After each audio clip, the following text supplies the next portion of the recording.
¿cómo están? Bienvenidos a un episodio más de Película Plus, su podcast de confianza con Riva Pop Music y Gaby Cam, donde hablamos de lo que más nos apasiona, que es el cine y las series, de los estrenos de cada semana y de por qué a Riva le gusta el terror y a mí no. Aquí estamos, amiga, hermana, colega, compañera, pero lo lindo justamente de tener un equipo tan variado y diverso en de película es que no a todos nos tiene que gustar lo mismo y eso es perfecto porque así nos enriquecemos y nos aprendemos mucho la una de la otra, diría yo. ¿De acuerdo? Sí, yo sé que yo soy aquí la amante del terror, la fanática, incluso nuestro jefe Armando Reina dice que es que a mí me gusta todo lo de terror y no es que sea así, pero sí disfruto mucho de un buen susto y por eso mismo vamos a hablar hoy de El Exorcista Creyentes. Vamos a hablar también de Loki temporada 2, que eso sí es el mero mole de mi amiga Gaby. Yo estoy puestísima para hablar de Loki y de lo que hemos visto hasta ahora porque no han salido muchos episodios, pero también tenemos nuestras recomendaciones personales. Estaremos hablando de el documental de David Beckham, que yo vi algunos fragmentos y dije, me urge ver esto, y también de una película que ha dado mucho de qué hablar en Star Plus, que se llama No One Will Save You, Nadie te va a salvar, una película sin diálogo. ¿Quieren saber por qué tenemos estas recomendaciones aquí? Quédense en De Película Plus. ¡Comenzamos! Esto es De Película Plus, el podcast de cine, series y música con Gaby Cam y Riva Pop. Es momento, mi querida Gaby Cam, de hablar de una película que, toca decirlo una vez más, de las más esperadas de este año, pero es que sí, o sea, vamos a hablar del Exorcista Creyentes, que pues venía siendo como ese run desde hace varios años, bajo la batuta de David Gordon Green, a quien habíamos visto dirigiendo la trilogía de Halloween, y pues bajo la producción de Jason Blum, de Blumhouse, que si produce todo el terror. Exacto, o sea, si algo tiene el sello Blumhouse, tú sabes que va a tener una muy buena calidad. O sea, recordemos que Blumhouse empezó como hace, eso fue en 2011, si mal no estoy, con Actividad Paranormal, y de ahí Jason Blum y James Wan empezaron a desarrollar esta productora que pues ha dado grandes títulos. Recientemente tuvimos Megan, Halloween, viene Five Nights at Freddy's, o sea, en serio, todo lo que sea terror bien hecho, Blumhouse está ahí. Y por supuesto, si a alguien le tenían que dar los derechos del Exorcista, pues tenía que ser a Blumhouse. Claro, bueno, El Exorcista Creyentes, hay que decirlo, aquí tuvimos un pequeño debate de ¿es una secuela, no es una secuela? Porque en realidad es una cinta que sí involucra personajes de la original de una forma un poco forzada, diría yo, pero eso ya lo diremos un poco más adelante. Yo sabía que ibas a reaccionar así, siempre lo vi venir, me parece que sí. Sí. Y sí es una secuela porque al final se desarrolla en un universo donde ya ocurrió lo que nosotros vimos en la primera película, o sea, ya hay un antecedente como tal. No es una secuela porque no está directamente relacionada con la primera historia, pero la primera historia sí determina algo de lo que pasa en la segunda. Sí, pero yo digo que no es una secuela. Es que habría que definir bien qué es secuela, porque realmente es una película que se desarrolla después de otra, en el mismo contexto. Yo digo que tiene elementos que la hacen parte del universo del Exorcista, pero como secuela directa no está tan relacionada porque primero que todo es otro demonio. De acuerdo, no es Regan, no son los mismos personajes. No es Pazuzu, que era el demonio de la primera. Este es otro demonio diferente y además hay que decirlo, esta película, la mano amiga. Otra de mis películas favoritas de terror este año fue Háblame. Aquí está. Ya Gaby está muy asociada con el más allá, ¿no? Ya no me da miedo. Tú me estás curando de espanto, amiga. Yo sé, eso es lo que me gusta de nutrirnos con lo que nos gusta cada una. Pero bueno, les estaba diciendo que además esta película del Exorcista Creyentes es la primera en una trilogía porque ya David Gordon Green dijo, ok, vamos a hacer El Exorcista, me quiero alejar un poquito de contar una historia como similar. Obviamente vamos a hablar de exorcismos. Claro, pues El Exorcista Creyentes. Obvio, pero ¿por qué Creyentes? Me pareció muy bien atinado el nombre de la película, ¿sabes? De acuerdo, completamente. Bueno, contémosles un poquito de qué va, porque pues dirán, ay, Gaby Riva, pero pues denme contexto. Yo no la he visto, cuéntenme. Bueno, a grandes rasgos, El Exorcista Creyentes cuenta la historia de un padre que tiene una relación cercana con su hija. Un padre, un papá. Un papá, no un padre, un papi. Un papá. También hay un padre, pero eso es más evidentemente. Que tiene una relación muy cercana con su hija. Ellos perdieron a la mamá desde antes de que ella naciera. Y ella tiene una extraña curiosidad por saber un poco más sobre su mamá porque no la conoció. Entonces ahí empieza todo este tema de paranormalidad cuando ella intenta encontrar un vínculo o una forma de comunicarse con su mamá, y lo que ocurre es que ella y su mejor amiga regresan poseídas. Ahora, hay muchas cosas que decir aquí. Yo creo que ya hoy en día uno ve a alguien raro y sí, o sea, ya las películas te hacen cuestionarte, este tiene algo raro. O sea, ya no pasaría tanto tiempo como cuando El Exorcista, ¿no? Para que alguien se dé cuenta de que algo está mal.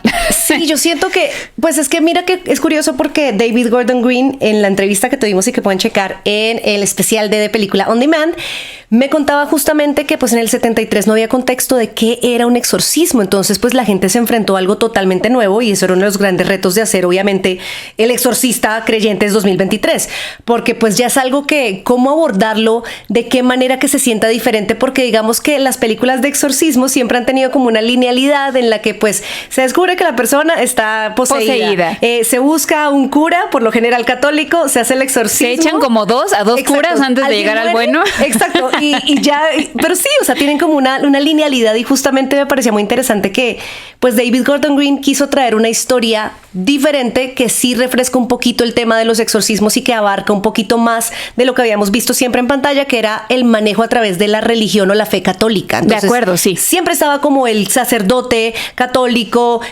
con el libro con el que siempre se hacen los exorcismos y como que esto se podría haber visto muy trillado, pero me pareció muy inteligente que en esta película lo que hacen es llamar, digamos, que a personas con diferentes creencias que se reúnen justamente como a buscar salvarles la vida a estas dos niñas que llegan poseídas del bosque. Entonces está el sacerdote católico, está un predicador pentecostal, está una curandera que utiliza hierbas de vudú y un pastor bautista. Entonces, pues digamos que unen fuerza, son como los Avengers de la fe. Los Avengers de la fe. Y me parece súper interesante lo que pasa en la película porque sí me pasó que tuve varios momentos de susto, de sentir, no sé esto para dónde va.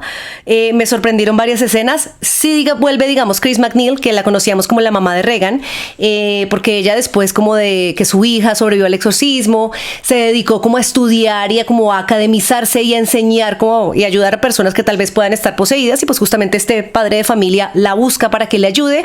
Y digamos que de ahí se devienen, hay varias como historias paralelas pasando en El Exorcista Creyentes que me parecen bien interesantes. Entonces, uno, la diversidad de Fez me pareció una jugada maestra a la hora de abordar de una manera refrescante el tema de los exorcismos y que no se sintiera agotado.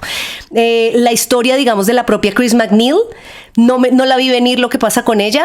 No vi venir el final tampoco, no lo vamos a spoilear por supuesto, pero me pareció muy interesante que estuve atenta todo el tiempo a la pantalla con buenos sustos, me aterraron las niñas y me gustó mucho que la gran mayoría de los efectos, también esto dicho por Jason Blum y por David Gordon Green, fueron totalmente hechos con maquillaje, prácticos, no que el CGI, no, porque pues y lo que dicen es cierto, las cosas que se ven reales asustan más. De acuerdo, creo que todo lo que acabas de decir son las virtudes de esta película. Creo que da mucho más miedo si tú... Algo que creo que fue una buena decisión, como bien lo dices, es abrir el tema de los exorcismos a otras religiones y a otras creencias. De hecho, uno de los protagonistas es agnóstico, que es un poco el papá de una de las niñas, que ese es justo el punto, ¿no? Que él no cree realmente en lo que está pasando, ni siquiera está completamente seguro de que lo que está pasando es una posesión. Y creo yo que al abrir ese tema al público, si tú no crees en eso, si tú no eres católico, si tú no crees en Dios, si tú... Hay de cualquier manera una oportunidad de que este tema te toque, ¿sabes? De que te llegue y digas, bueno, puedo yo no creer, pero es evidente lo que está pasando. Te asusta. Ahora, te llega. Yo quiero decirte, y tú lo sabes, que yo salí de ver esta película, me gustó porque creo que está bien construida, no necesariamente me dio miedo, tengo que decir que me faltó un poco de... ¿cómo explicarlo? Me faltaron momentos emblemáticos en el punto de la posesión, pero también era difícil igualar lo que vimos con Regan, ¿no? O sea, nunca más una película nos va a sorprender igual que cuando ella camina hacia atrás en las escaleras o cuando le gira la cabeza, pero yo me quedé como con este tema de qué pasa realmente en un exorcismo, ¿no? Y algo que leí dentro de todos estos casos que hay muchísimos casos reales, el primero documentado en 1500, es que la gente, hay alguien que se dedica a estudiar los exorcistas, a los exorcismos y a las víctimas, okay, que ha visto más o menos 100 exorcismos. Es un psicólogo que se llama Richard Gallagher, y él decía que la gente más creyente es la más propensa a ser poseída, porque claro, es a la que el demonio dice, no, yo a ti te tengo que convertir. Esas personas y las personas que deciden, que tal vez son adoradores del demonio y que deciden dejar ese culto o esa secta, sí, son normalmente las personas más propensas. Entonces es interesante porque a la hora de estar leyendo todos estos temas, yo veo que todo eso lo retrataron perfectamente en El Exorcista Creyentes, ¿no? O sea, algunas cosas que tienen en común los poseídos son que hablan lenguas que desconocen, que tienen fuerza sobrehumana, que levitan. Esta escena de Regan dándole vuelta a la cabeza viene de que la mayoría de los poseídos pueden ver con la espalda, o sea, pueden ver lo que está pasando atrás de ellos sin ver. Y una cosa que me traumó y que esta película lo retrata perfectamente es que la gente poseída tiende a saber cosas de la gente que está ahí que no tendría cómo saber. Sí. O sea, es como si yo ahorita empiezo a decirte algo que nadie sabe más que tú porque te pasó a los 5 años. No. O alguien de aquí que tal vez no te conoce tanto, de pronto te empieza a decir, no, Riva, pero tú acuérdate que nunca perdonaste a tu mejor amiga porque la tiraste de, no sé, ¿no? Sí. Es muy fuerte eso, y al ponerlo en un contexto que no te limita la religión, creo que lo hace mucho más cercano y más aterrador y más interesante también, porque entonces tú te cuestionas, como alguien que crea en lo que crea, si esto es real, si esto pasa, y la verdad es que sí es real, hay casos documentados, y si tú piensas en que esta historia, aunque no está basada en hechos reales como tal, es una historia que ocurre, te mueres de miedo. Sí, y tiene muy buena investigación. Esta película contaron con varios consejeros y asesores espirituales, porque primero querían mantener el set como limpio de cualquier cosa que pudiera suceder, así como pasó en el 73. Que se vaya el diablo y venga Jesús. Literal. Pero aparte de eso, sí fue una investigación muy detallada, porque pues David Gordon Green siempre ha sido como un fanático de lo desconocido. Él fue criado en la fe católica, pero él era el niño y lo contaba y lo ha dicho muchas veces, como que salía y preguntaba, pero ¿y por qué pasa esto? Y si una persona está poseída y el cura católico no la puede curar, entonces ¿por qué no llaman a otro de otra religión? Y hacía las preguntas incómodas, y pues justamente como que le pudo dar rienda suelta, abrir una pluralidad de credos en esta película, lo cual pues se agradece.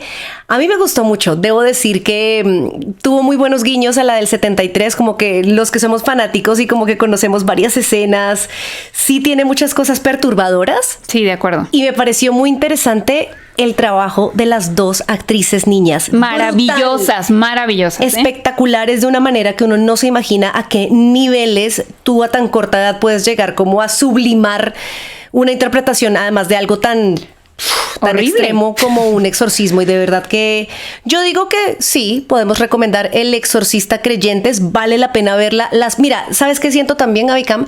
Que esta película ha tenido un poco de hate innecesario. Es que, a ver, creo que inevitablemente la gente se iba a preguntar, ¿es tan buena como la primera? ¿Es igual a la primera?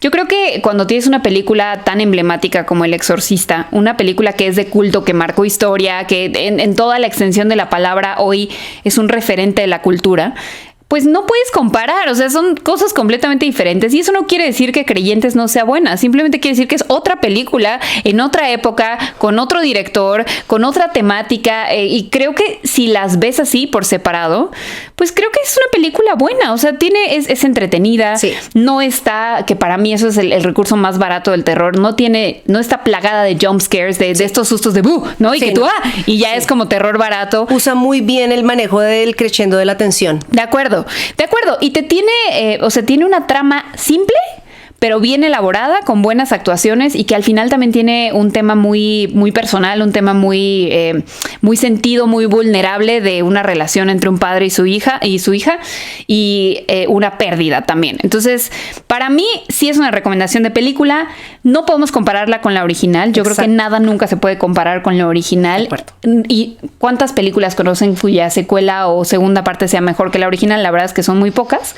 Pero es una recomendación de película en sí misma, yo diría que sí. Y hay que esperar a las 2 películas que vienen. Ya la segunda llegará hacia Semana Santa del 2024 y la qué otra conveniente Semana Santa. Qué conveniente, qué sí. Cosas. Pero mira que me parece chévere que yo no sé de qué va a tratar la segunda película del Exorcista, la trilogía. No tengo ni idea. ¿Cómo se van a ligar? Eso está raro, ¿no? No sé, y eso me llena también como de fascinación y de ganas de verla. Así que, como bien lo dice Gaby, El Exorcista Creyentes, ¿recomendación de película? Claro que sí. ¿Cómo no? Bueno, y en esta su bonita sección vamos podemos hablar de lo que queramos porque así funciona esta sección una entre Gabs, Viva y- una Rips. Ajá, a veces tenemos un editorial. Esta vez quisimos recomendarnos mutuamente cosas que la otra no ha visto. Yo quisiera hablar de una película que está en Star Plus que se llama No One Will Save You, Nadie te salvará. No sé bien si tiene un título real en español porque yo solo la encontré en inglés en Star Plus. A ver, ¿por dónde empezar con esta película que ha dado mucho de qué hablar por todos lados? Y es porque es una cinta que no tiene diálogos, no tiene ni un solo diálogo. Sí tiene sonidos incidentales, pero no hay ni un solo diálogo en la hora y media más o menos que dura la película. La historia comienza con una chica de 27 años más o menos que está en su casa, que sabemos que está viviendo un duelo por la pérdida de su madre. Eso es un tema muy recurrente en las películas, ya veo, en las últimas películas.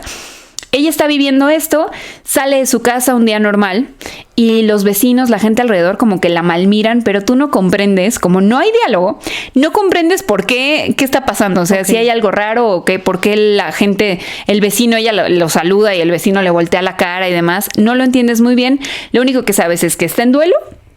Y que está escribiéndole cartas a su mejor amiga que no sabes dónde está, que Pero se llama no hay Maud. una sola palabra. No hay una palabra, o sea, la ves escribir y demás.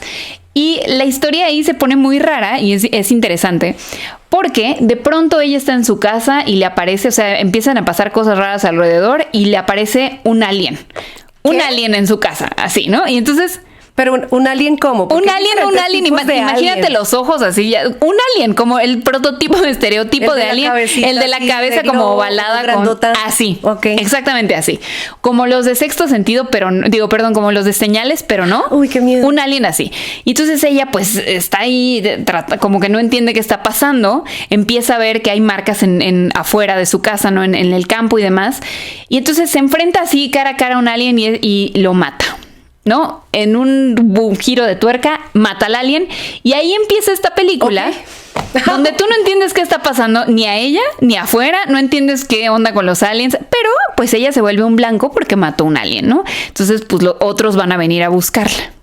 Y de eso se trata la película, básicamente de ti como espectador, tratando de entender de dónde viene todo esto y qué pasa con ella o por qué está viviendo lo que está viviendo.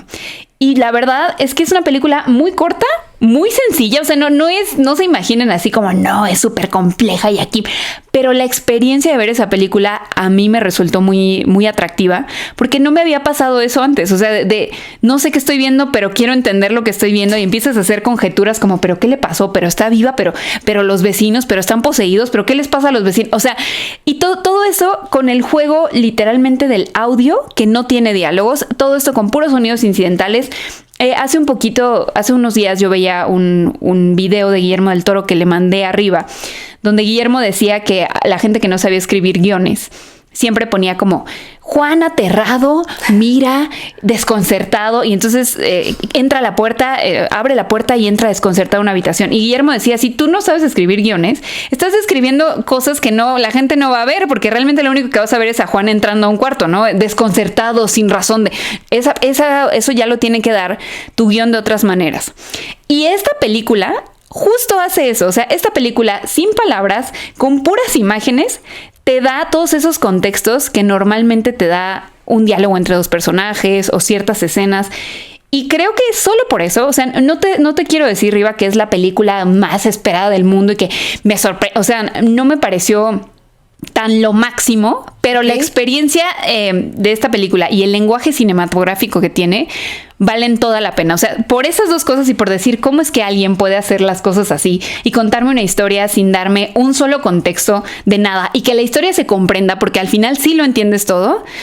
Me parece una súper apuesta y solo por esas razones, ya si les gusta, si no, está bien, pero solo por esas razones yo creo que todo el mundo debería ver esta película, No One Will Save You, en Star Plus. Me parece fascinante eso que me estás contando y sí me dan ganas como de echármela porque he escuchado muchas cosas sobre esa película. Es tu género, además. Además, sí, o sea, la voy a ver, la tengo que ver. ¿Te gustan los aliens o eso nunca lo hemos hablado? Me dan mucho miedo, eso sí me da miedo de verdad. Es que eso sí existe, también los obvio, poseídos, pues no, sí, tú, pues, o sea, si tuviéramos que escoger, Gabica, bueno, tú, si tuvieras que escoger entre ser poseída por un demonio o que te abduzca un alien, ¿qué escoges? No. A ver, te tocó. La muerte. Ay, Gabriela, no, respóndeme. La muerte. Que te toca escoger una. Híjole. La muerte la vas a enfrentar en los dos, entonces ya me escógeme una. No necesariamente, tú que sabes que mi inteligencia y carisma conquistan a los aliens. No es cierto, la ¿Y el demonio? No lo sé, también. Tú te quedas con... No, yo prefiero que me abduzcan. Uy, yo también. O sea, como prefiero por lo menos la curiosidad de qué hay allá, quiénes son estos dudes. Uy, ¿y sabes por qué te lo pregunto? Porque quedé muy traumatizada con una escena de El Exorcista Creyentes, la nueva, en la que muestran dónde está la persona cuando está cuando está en ese momento de posesión. Entonces, claro. Eso me marcó un poco de esta película, pero bueno, no es ningún spoiler, descúbrenlo, pero creo que yo también escogería el ser abducida, aunque me dan pánico los extraterrestres porque sí creo en ellos, o sea, sí existen y bueno. Qué buena recomendación, Gaby Campos. Yo te quiero recomendar algo que ha dado mucho de qué hablar en estos días. Se trata del documental de David Beckham, que ya estrenó en Netflix. Es un documental de 1 hora, 4 episodios, entonces son 4 horas, es una película que se dividió en 4 partes básicamente. Me sorprendió muchísimo encontrarme con una imagen totalmente diferente a lo que yo creía que era David Beckham. Yo pensaba que era un divo espectacular, así. Esposo de Posh Spice. Sí, y lo es, pero es un hombre tan sencillo que le ha tocado también tan duro de cierta manera. Él fue un hombre que desde que nació básicamente su papá, digamos que empujó hacia el fútbol y sobre todo su afición hacia el Manchester United, pues que fue el equipo con el que él inició.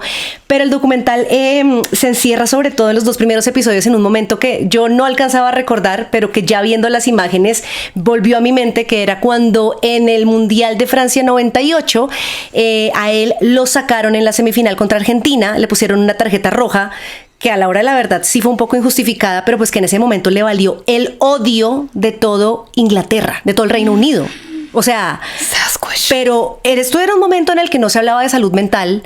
Y de verdad el nivel de odio al que este hombre de 23 años nada más se enfrentó es desgarrador. O sea, me sorprendió muchísimo ver esto en este documental y ver cómo aún a él le duele hablar de este tema, cómo a Victoria le duele hablar de este tema, cómo realmente esto afectó a toda su familia. Sandra, su mamá, también se refiere al tema y cómo de verdad en una época en la que no se hablaba de salud mental, era algo que todos normalizábamos, veíamos, digamos, también que en ese momento estaban Carlos y Lady Di, la muerte de Diana fue también como por esa época y como que ver los tabloides ingleses, lo crueles que siempre se han caracterizado a decir y que en esa época eran implacables, me sorprendió muchísimo y ver cómo él igual logró salir de ese momento, reivindicarse con su país, que no tenía por qué hacerlo, y te justifica mucho el por qué luego él tomó unas decisiones como irse. Claro, pues sí. Que se entiende. Mira, vemos a un David Beckham, o sea, odio reflexionarlo de esta manera, pero con una humanidad tan sensible y tan diferente a como te imaginas al astro del fútbol, que se creería lo máximo por ser de los pocos que puede hacer bien lo que él hace, pero de una manera en la que te lo acercan, que él es un tipo que tú sabías que él tiene su propia miel, él tiene su propio, si él es apicultor. Ay, me cae o sea, bien. es adorable ver cómo es en su casa, ver cómo de pronto desenmascara incluso a su propia esposa. Vi ese video, justo te quería preguntar. Mira, eso es muy interesante, ver cómo él dice, a ver, sé honesta. A ver, ¿cómo que vienes de familia trabajadora? ¿En qué iba? ¿En qué andaba tu papá? ¿En que contesta en un qué? Y ella, ay, no. Bueno, está bien en un Rolls Royce. O sea, uno anda en un bocho, Victoria, o hasta en metro, o a patín. Exacto. ¿Cómo? Pero muy curioso que luego también la vuelva a desenmascarar, pero tiene una relación tan bonita y tan abierta, y como ella realmente, él habla con una devoción de su esposa que sí es maravillosa, porque él en ella encontró de verdad que ese amor y esa protección que no pudo tener en otros espacios. Y por qué su relación es tan especial y por qué ha durado tanto, yo siento que la respuesta está viendo este documental de 4 partes, que de verdad está muy interesante también. Digamos que se habla sin hablar del supuesto amorío que él tuvo con Rebeca Luz, que era su ex asistente cuando él llegó al Real Madrid, y cómo realmente eso fue un momento pues muy oscuro para ellos como familia, viviendo en un país distinto. La primera vez que vemos que salían del país ya a vivir fuera, en España, se desata este escándalo, y lo que dice Victoria es: no contábamos ni siquiera el uno con el otro. Claro, o sea, éramos nosotros contra el mundo. Pero ¿y qué pasa cuando ya nosotros no estamos los dos contra el mundo? Miren, es un testimonio de una vida de pareja muy abierta, muy interesante, y de tener como el glimpse o el acercamiento de esos artistas que pensamos una cosa y tenemos de pronto otra predisposición a pensar, y nos encontramos con una sorpresa diferente. Beckham ya está, 4 episodios en Netflix. Véanla porque sí está muy, muy buena. Me sorprendió y me voló la peluca. Sí la voy a ver, ¿eh? Sí, la voy a ver. Grandes recomendaciones mutuas, pero también para ustedes que nos están viendo aquí en The Película Plus y escuchando. No One Will Save You en Star Plus, y el documental de Beckham en Netflix. Beckham. Beckham. Bueno, y es momento de hablar de Loki, la que yo me atrevo a decir ha sido mi serie favorita de Marvel. Ay, eso dices de todo. No es verdad. ¿Y WandaVision qué? WandaVision sigue estando en mi top, pero Loki creo yo que toca un tema que te hace cuestionarte más allá de una serie de superhéroes, ¿sabes? Para empezar, Loki como personaje, desde la primera aparición que tuvo en Thor, se volvió emblemático. O sea, ¿cuántos villanos conoces que a la primera aparición en una película digas, es que lo amo? Y es una relación curiosa la que Loki tiene con la audiencia, porque pues es el dios del engaño, es un desgraciado, a él le debemos la mitad de los problemas del universo de Avengers, pero al mismo tiempo Tom Hiddleston se encargó de hacer un personaje sumamente carismático, como con esta dualidad que nunca sabes si está de tu lado o no, o en qué momento te va a dar la espalda. Y Loki, la serie, pues lo que hace es mostrarte qué hubiera pasado con este personaje si hubiera tomado otras decisiones. En Loki, en la primera temporada, para quienes no la han visto, descubrimos que existe una especie de organismo que se encarga de mantener la línea temporal, que se llama TVA. Entonces, ¿qué pasa? En el mundo, en el planeta, o en el universo, existe una línea temporal en la que todos estamos y nadie debería salirse de esa línea. Pero de vez en cuando, uno toma decisiones que no se supone que debieras tomar. Y eso empieza a abrir brechas en la línea temporal. Como ese trago de más. Exactamente. Ese momento donde pudiste haberle dicho que no a la morra con la que engañaste a tu novia, ese momento abrió una línea temporal que no debía existir. Y Loki justamente trata sobre esto. Y aquí nos muestran una versión del personaje que todavía no hace lo que hemos visto que hace, porque es una variante, no es el personaje como tal, es una variante del personaje porque hay miles. No es el Loki que conocimos. No es el Loki que conocimos. Mira, es como si en otro planeta nos volvemos a conocer, pero no sé, yo soy cantante de pop y tú eres, ¿no? O sea, la vida es completamente diferente porque nuestras decisiones son diferentes y entonces tú eres todo lo que hubiera sido si no decidieras lo que decidiste aquí. Okay. Entonces, esta serie juega mucho con eso y a la par juega pues obviamente con una relación súper entrañable entre Mobius, que es el personaje de Owen Wilson, y Loki, que pues tienen una amistad ahí donde los dos intentan mantener la línea temporal. Y en la primera temporada conocimos a una variante de Loki, que es Sylvie, que es una mujer que pues tomó otras decisiones aún, ¿no? Una pregunta, ¿es Loki? Pero de mujer. No. Se llama Sylvie. Sí. La verdad es que a mí esta serie me gusta mucho porque no es la serie más fácil del mundo, sí hay que decirlo. Es, creo, la serie que te explica todo el tema de los multiversos y cómo llegan los superhéroes de aquí. Pero a mí lo que me gusta de esta serie es, uno, que te muestra una faceta completamente diferente de Loki, donde te cuestionas si pudo haber sido un héroe y no un villano, no uno de los peores villanos que ha tenido el universo de Marvel. Y dos, como esta idea de cómo no valoramos el tiempo en general, ¿sabes? Creo que el trasfondo de Loki, tanto en la primera como en la segunda temporada, es que nosotros damos por sentado que estamos aquí, que estamos decidiendo lo que estamos decidiendo, sin darnos cuenta de que el tiempo es súper valioso, ¿no? Y que muchas veces nosotros mismos nos salimos de nuestro propio destino. Y eso es una cualidad que solamente tenemos los seres humanos, ¿no? A la hora de poder decidir. Entonces, a mí me gusta mucho esta serie porque plantea todas estas cosas, plantea como ciertos multiversos y además, bueno, ya hablando en términos ñoños del MCU, del universo cinematográfico de Marvel, pues esta serie es la que realmente nos presenta al próximo villano que van a enfrentar los Avengers, que es Kang el Conquistador. Ya lo habíamos visto en Ant-Man, película horrible, por cierto, la 2, por favor, si pueden, ahórrensela, no lo hagan, es muy mala. Pero ahí sale Kang y en la primera temporada de Loki lo conocimos también, que es Jonathan Majors. Para todos aquellos que se estaban preguntando si iba a volver después de las acusaciones, pues sí, ya volvió, ¿no? Ahí está, en la segunda temporada de Loki. Pero ¿sabes qué? Sí, a mí es una serie, esta me gusta mucho porque además el tono que tiene, a diferencia de las demás de Marvel, es que es como medio cómica, ¿sabes? O sea, Owen Wilson es Owen Wilson en esta serie, pero tiene una dinámica muy interesante con el personaje de Loki, porque al final, pues Loki es como, ven, acompáñame y vamos por multiversos, y el otro es como, no, pero es que yo nunca me he salido de aquí y hay que cuidar la línea temporal, ¿no? Entonces son muy adorables juntos y no sé, honestamente, yo la primera temporada la disfruté muchísimo. Creo que no era fácil hacer variantes de Loki, tener a una Loki mujer, todos estos personajes y que tú digas, me encantan, me importan, y además ahí hay como una relación interesante entre Loki y Sylvie. Y esta segunda temporada pues pone aún más sobre la mesa la idea de que ¿Es normal que haya variantes? O sea, ¿está bien salirse del patrón? ¿O realmente solo debería existir una línea temporal y todos deberíamos de aceptar que esa es nuestra línea temporal? Esa es la pregunta que pone sobre la mesa Loki. Obviamente para mí es una recomendación de película. Si no les gusta Marvel, pues puede que no lo sea. Pero dale la oportunidad. Nunca es tarde para volverse fan. Pues como lo dices, suena bastante interesante, Gaby Cam. Casi me convences. No, ya sé que no. Llevo varios episodios de Película Plus intentando. No, lo que pasa, o sea, Loki me cae muy bien. Me parece fantástico. Me parece que tiene un carisma único, como bien lo dices. Quiero darle la oportunidad, quiero de verdad, pero es que como que algo pasa en mí, yo deseo, pero este tema del tiempo y de cómo es una construcción humana y de cómo, digamos, eso se pone como punto de conversación en esta serie me llama la atención. Creo que por eso me gusta la idea, más que pues millones de personas no pueden estar equivocadas amando a Loki. Sí pueden. Sí pueden, ¿eh? O sea, si se sigue haciendo Megalodón, quiere decir que millones de personas sí pueden estar equivocadas. Por el contrario, Megalodón sí me encanta. Esas películas me fascinan y como así Sharks, o sea, Sharknado. Eso me encanta. Sí. Las películas inverosímiles tienen su magia. Tendremos que hablar de ello en algún momento. Pero bueno, hasta aquí llegamos con este episodio de Película Plus. Haciendo un resumen, les platicamos sobre El Exorcista Creyentes, que pueden encontrar en cines. La recomendación de Riva, que fue Beckham. Así es. En Netflix la encuentran, 4 episodios para que se los echen, chismecito sabroso. Además es que David y Victoria están deliciosos, entonces sí, o sea, David pasan los años y está más guapo que nunca, ¿no? Sí, de verdad que viendo este documental uno dice, pero de joven pues no era tan lindo, parecía un pollito como rapado. O sea, en cambio Victoria, de feria rosa. Siempre, espectacular. Sí, parecía un pollito de feria.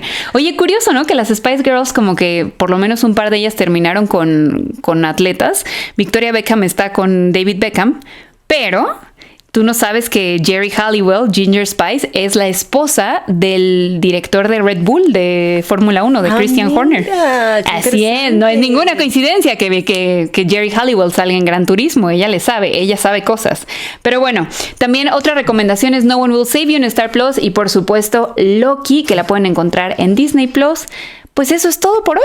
Eso es todo por hoy. Volveremos la próxima semana con más aquí en The Película Plus. Gaby Cam, hablaremos de Taylor. Hablaremos de Taylor Swift por supuesto. Y pues ya nos vamos. Entonces yo soy Riva Pop. Gaby Cam, out.